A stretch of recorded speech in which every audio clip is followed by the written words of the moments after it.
Games on the Radar is a production of Party Lemmings Media Holdings Incorporated. Previously on the show, Chaz is missing. First he puts the channel $47,000 in debt, and now this? He's still in charge of the channel until he signs ownership back over to me. I have returned to announce that I have successfully gotten Watch It Played out of debt by sacrificing it and selling it to another company. Say hello to Watch It Played's new parent company, Party Lemmings Media Holdings Incorporated. Still awake and everything's still terrible. I don't understand why Chaz would do this. Something is up and he takes a shuffle with him. But here we are. Okay. I can answer everybody's questions, but please, just one at a time. I have a question. I've been looking for my wallet all morning and can't find it. Have you tried checking the pants you wore yesterday? Sometimes I leave mine in my pocket. I'll go look. Next question. Yeah, I have to travel from Manchester to Liverpool, and I was wondering whether it's better to take the train or hop on the M62. Oh, the M62 should definitely be faster that time of day. My turn. What's the speed of light in a vacuum? 299,792,458 meters per second. What's the name of that 16th century philosopher who wrote That Nothing Is Known? Francisco Sanchez. You know, to be honest, I really thought there'd be more questions about Watch It Played's new owner. I have questions about that. Me. First off, since you never got a chance to sign control of the channel back to me before you sold Watch It Played, does that mean you're still in charge? Oh, that is a good question. And there's no need to worry about that at all, because the new owners have informed me that neither one of us is in charge. What? Why'd you wait so long to let that genie out of the bottle? That's a bad idea. Not being in charge? No, letting genies out of bottles. I recently learned that lesson myself while playing the Bottle Imp. The card game? Oh, not just any card game, but a tricky trick-taking game first published in 1995 in which a mysterious bottle makes the rounds as players take tricks. And at the end of each hand, players score points for the cards they've won except for the player with the bottle who scores negative points. It's a game that requires planning, strategic thinking, taking risks, the included bottle token, someplace comfy to sit, and a copy of the game in order to play. I've had the Bottle Imp on my shelf for about 5 years, waiting for it to be played. It's been a source of consternation. I've been very consternated. That is until recently when I finally had an opportunity to play this highly regarded trick-taking game, and did I enjoy it? Yes. Was it worth the wait? Yes. And did I win? Well, I enjoyed it. Let's just say the genie didn't grant me not final wish, but... And if I had one wish, it'd be to collect all the knowledge of the universe. Not because I want to do anything great for mankind, but because it helped me win the first game that helped make this episode possible, Everything Ever from Floodgate Games. Everything Ever is the party game that you have been preparing for your entire life. All those movies, sports shows, music, food, people, and general bits of gobbledygook knowledge that you've been storing in your meaty mental memory. Oh, well now, it could finally be useful to you. Just draw a category card and then say a thing that matches that category. Like every type of apple, or every Star Wars character. Go around the table with each player adding an item, take a penalty if you can't come up with anything, change up the category to one that you think you might know better, or score a bonus for coming up with an answer that matches multiple cards. You don't need to know everything, just one more thing than your friends do, which actually is pretty good life advice in general. Everything Ever is releasing this August at Gen Con, Amazon.com, and everythingever.party. So check it out and start playing Everything Ever, everywhere ever. When did our Zoom calls start getting ad breaks? I mean, I guess it's okay. At least it's not a bunch of banner ads. Getting back to the games we've been playing, while Matthew's been digging deep into his shelves to get some old card games played, I've been exploring a brand new one, Mind Up. Mind Up is ace. Every turn, players pick a card from their hand and simultaneously reveal it. And then all of them on the table from the lowest to the highest. And everyone then takes a card in the previous line at the same position as the one they just played, adding it to their tableau, which scores points at the end of the round, depending on their color and the order they were picked. Yeah, I spotted this on Board Game Arena and gave it a try, and I'm really glad I did. It comes across as a simple card game, but it created a really dynamic experience of trying to double think your opponents. Can I properly predict what the others will play? Will I earn the card I want? Or will they outbid me? Are they really my friends or only say nice things about me when I'm around? The experience was chock full of, oh, I can't believe you played that card kind of moments. sort of felt like a modern take on nostalgic card games. I recently had a similar shot of nostalgia when I thought about playing Runestones. Nostalgia? Really? That surprises me because Runestones isn't even that old. It's a deck building hand management game in which every card has a unique number on it. Players will use their cards to gather gems, forge them into artifacts, then combine those into runestones, which grants a special ability for the rest of the game. 2 cards are always played together, and the higher numbered card is removed from the player's deck. You have to be careful about which cards you buy and how you play them to not lose your best cards. That's true, but there's also something really nostalgic about those Queen game boxes. Rudiger Dorn is a designer I first discovered when I got into the hobby, and I'm really fond of all of his designs. Runestones has this kind of clever deck building mechanism where if you play your valuable cards at the wrong time, then you might lose them for the entirety of the game, so you have to be careful. I recently acquired this game and I can't wait to get it to the table. Look, those are all great acquisitions, but can we get back to my concern about what kind of glitches are going to be caused by Watch It Played's acquisition by Riot Squirrels? Party lemmings, not riot squirrels. They're both just out of control rodents. Glitches? Don't worry about that. Now, the only glitches happening around these parts are the ones that I recently encountered while playing the party word game, Glitch Squad. In Glitch Squad, 2 teams of forensic scientists have each been assigned a crime scene to analyze. Unfortunately, the office cat, Glitch, has walked across their keyboards and accidentally changed the contents of the clues they're investigating. Whoops. Can you still deliver the evidence to your teammates even though one of their clues has been changed? Good luck, because the first team to decipher all of their clues claims their evidence and wins. I played this with a group of 6 and it went over really well. Each turn, your opponents secretly write out 3 clues to try to get their teammates to guess a keyword. But before they get to reveal their clues, you get to intercept them and change one of their clues to anything you want to try and throw off their teammates. It was really satisfying to watch your fake clue totally send someone off in the wrong direction, but surprisingly, also sometimes it was a lot more difficult to lead them astray than you'd think. They aren't the only ones going astray. Look, these all sound great, but finding new games to try isn't really what my question's about. Really? There aren't any games out there that you've recently been interested in? Oh, yeah, I mean, sure. Of course there are. I don't know. That didn't sound very convincing. Yeah, it does. But take Fika, for example. That's a game about running a street cafe. In Fika, a street cafe owner tries to out-earn their competitor by skillfully arranging cards in their own cafe and manipulating those in their opponents. Each card also proposes an objective, which earns coins if a player has that card in their cafe when they fulfill its requirements.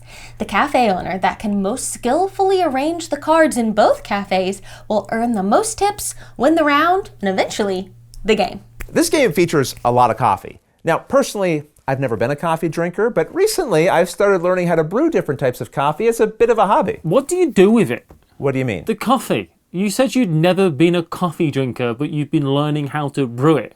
What do you do with the coffee after you brew it? I do drink that coffee. So, okay, yes, I guess I am a coffee drinker now. You seem agitated. I'm not agitated. Maybe you should lay off the coffee. Okay. So, my experimenting with brewing and drinking coffee are certainly reasons why this game is on my radar. That and the very inviting artwork by the incredibly talented Beth Sobel. So like Arboretum and Village Green before it, this game seems to be pairing beautiful art with cutthroat gameplay, which sounds exactly like something I'd enjoy. Nicely put, Rodney. Eventually. Now, let's continue on to our next point of business here. Whoa, wait a minute. Are you trying to distract me from what's really on everyone's mind? Finally! I was starting to think nobody was going to ask about my wallet. Everybody can relax. I found it. It found its way into the septic tank again. It's always in the last place that you look. That was like the 3rd place I looked. Mission accomplished. I think our work here is done. Excellent. Good job, everyone. See you next week. No, we're not done here. Nobody scram. Scram? Oh, the only scramming going on around here is when the 6 of us recently all discovered the game Scram when we got to play it together last month. Oh, this one is definitely on my radar. I think it's probably on all of our radars. How could it not be? This game was all about deducing hidden information scattered across your teammates without being able to communicate to each other. The premise of the game is to be the first team to clear their campground of encroaching critters, which are represented by cards laid mostly face down on the table. Each animal has a different value and many have special actions. One by one, you'll find ways to reveal and remove them. And when you think your team has the fewest animals left in your campsite, you call Scram! to trigger that final round in the scoring. Scram felt like the evolution of a game called Cabo, which we both really like. But with some additional twists and special card abilities. Now, this was a game that none of us knew that much about, so we weren't sure exactly what to expect, but after a few rounds, I think we all felt like there was something special there. Now, to be clear, we were sponsored to play this game during our Party and PEI live stream last month, so do take that into account if you have any concerns about bias. But that said, we played this game 3 times together over the course of that weekend. So will Scram also be a good fit for you? I can't say, but we all enjoyed collectively curtailing its curious critters from our campsites. And speaking of curious critters, this conversation was also sponsored, in part, by Everdell Farshore from Starling Games. Everdell is a rugged land, brimming with adventure and mystery. But the coast north of Everdell Valley may be even more rugged and more brimming.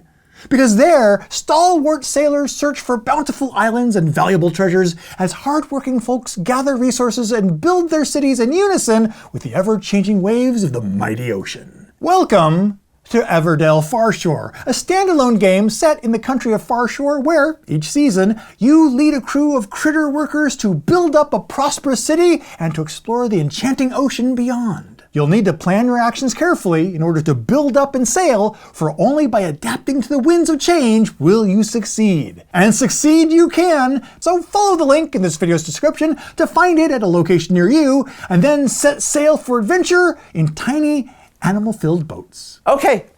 As smooth as that ad placement was, it still doesn't address the question of what's going to happen to Watch It Played now that we've been bought by celebration mice. Party lemmings. Whoever it is, the real rodent here is the one who keeps avoiding the questions like some sort of shadowy villain. Oh, heaven forfend! No, the only shadowy villains that have been lurking around these parts have been those in the card game Throne and Grail, which I've had my eye on since it was recently re-released as District Noir. A District Noir is a 2-player game of bluffing and set collection.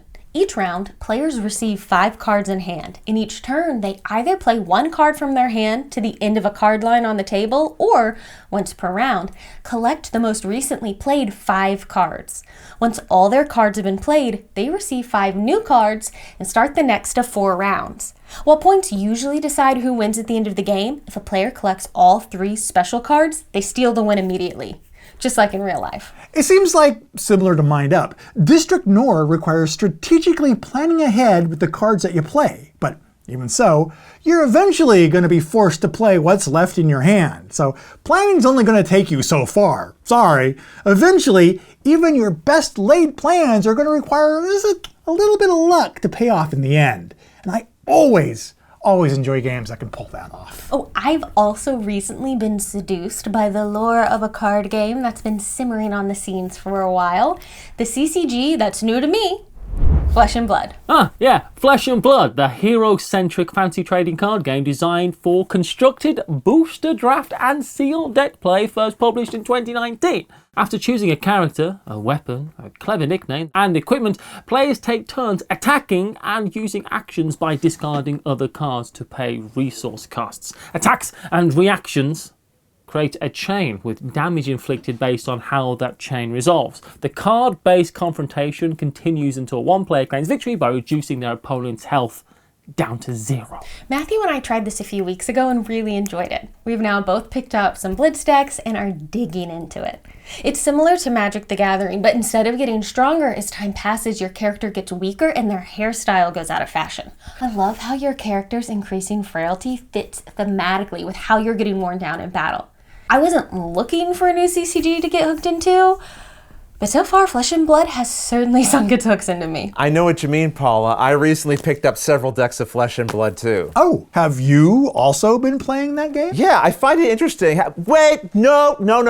You're not going to derail me again with your distracting questions. I need to stop, think, and choose my words carefully. Well, if you need help with that, I recently got lots of practice choosing my words carefully while playing the real-time cooperative word game. I'm really good at word games, can't you tell? The game is named Illiterati. Illiterati is a real-time cooperative word game, which Chaz did just say, in which players work together to form words by mixing and matching the word tiles that are dealt out to each player at the start of the round. But this isn't just about making as many words as you can, because each player's words must match a certain category in order to be discarded. The letters from leftover words remain into the next round, where each player receives even more letters. Players are penalized for each unused letter, and the group can only win by not incurring too many penalties before they collectively complete their categorized quests. I embarked on this challenge with one of my game groups earlier this month, and together, as a collective team in unison, we discovered just how unforgivingly, deliciously brutal a word game can be.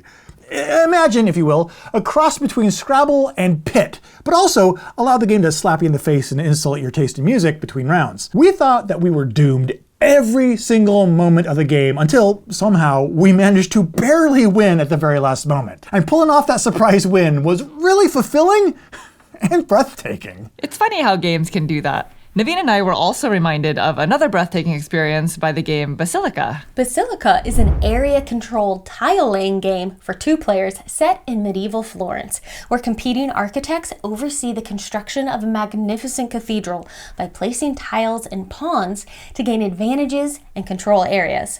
Players execute orders to move or remove builders, increase abilities, block spaces, or tear down previously built cathedral parts, all towards the goal to create the largest possible areas and control them before their opponent does. Naveen and I have had the fortune of traveling to Florence, Italy, where the game takes place, and seeing the Duomo up close. And this structure is absolutely breathtaking. The photos do not do it justice. Now, this game is an area control game, and I'm not typically a big fan of them, but the fact that it's 2-player only makes me think that I might just have to give them a try one more time. And I'm going to try one more time and ask again, Chaz, about the big thing that's on everyone's mind. I already said I found my wallet. No, not your wallet, Paula. The purchase of Watch It Played by Fiestival's. Party Lemmings. Because that's going to potentially affect my wallet, Paula's wallet, all of our wallets. Oh, that's a good point. I hadn't thought about how this could affect me personally. Yeah, Chaz, what's going on with that? Okay. Here's the deal. Party Lemmings has assured me that everything's going to be absolutely fine. In fact, there's only 2 things that they intend to change: our production and presentation. That doesn't sound bad. So just everything we do and how we do it. Don't worry, it sounds much worse than it actually is. For example, production changes just means that they're going to be sending us each a bunch of new lights and studio equipment. Oh, nice. Yeah, great. That's cool. And what about changes to our presentation? Oh, they just have a few minor notes. For example, they've asked Matthew to switch from drinking tea to an energy drink that wants to sponsor the show. Wait, now it's beginning to sound bad. They've requested that Paula start wearing trendy, youthful hats, I assume in order to win over the milliner demographic. You mean millennial. I already am a millennial. You make hats? Let's move on. Naveen will be getting a catchphrase. By the dice of Saint Knizia. Rodney is now from Australia instead of Canada. Crikey! Monique and Naveen's dog Dexter is now named Giuseppe. Good boy, Giuseppe. And as for future episodes of On the Radar, oh my. Wait, so nobody wants to hear what else I found in the septic tank?